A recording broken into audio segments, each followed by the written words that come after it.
A brutal crime that shocked the nation. 4 promising young lives stolen in a quiet Idaho college town. For nearly 3 years, the case of Bryan Kohberger has haunted the families of the victims and gripped the true crime world. And now, the accused killer has stood before a judge and admitted his guilt. But with this plea deal, many questions may remain forever unanswered. On November 13th, 2022, tragedy struck the University of Idaho community. 4 students, Kaylee Goncalves, 21, Madison Mogen, 21, Xana Kernodle, 20, and Ethan Chapin, 20, were brutally stabbed to death inside an off-campus home in Moscow, Idaho. The attack, carried out in the early morning hours, left the small college town in shock. Authorities launched a nationwide investigation, and soon attention turned toward Bryan Kohberger, a 28-year-old PhD criminology student living just across the state line in Washington. By December 2022, Kohberger was arrested in Pennsylvania and extradited back to Idaho to face charges. For nearly 3 years, the case wound through pretrial motions, hearings, and debates over the death penalty, until everything changed in August 2025. On Wednesday, August 13, 2025, Bryan Kohberger appeared in court. Now 30 years old, he stood in front of Judge Hippler, flanked by his attorney, Ann Taylor. For the first time, Kohberger openly admitted his guilt. One by one, he pleaded guilty to the murders of Kaylee, Madison, Xana, and Ethan. He also admitted guilt to a burglary charge connected to the attack. When the judge asked him why he was entering the plea, Kohberger's response was chillingly simple: "Because I am guilty." This plea was part of a last-minute deal with prosecutors. In exchange for pleading guilty, Kohberger would avoid the death penalty. Instead, he will serve 4 consecutive life sentences, plus an additional 10 years for burglary. He cannot appeal. He cannot undo his words. But he also cannot be executed.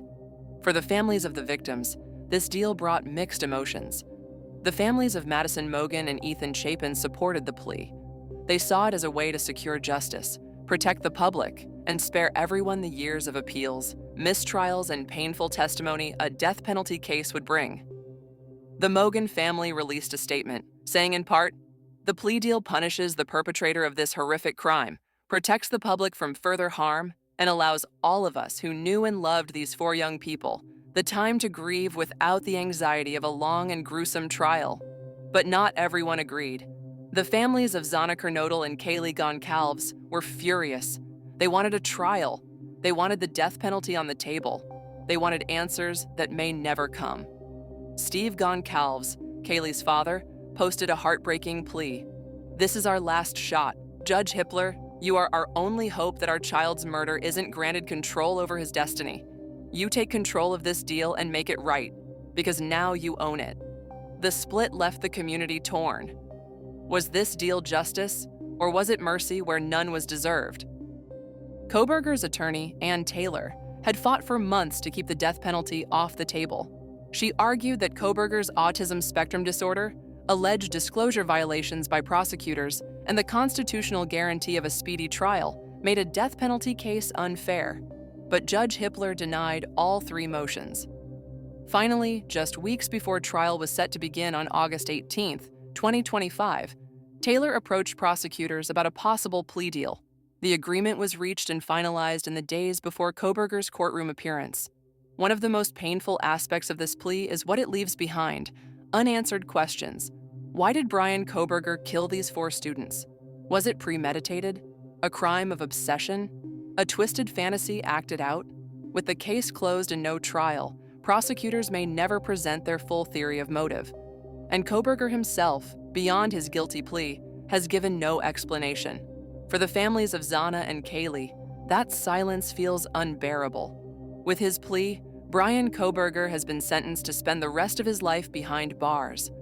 4 lives taken, 4 families shattered, a community scarred forever. The University of Idaho community continues to honor the victims.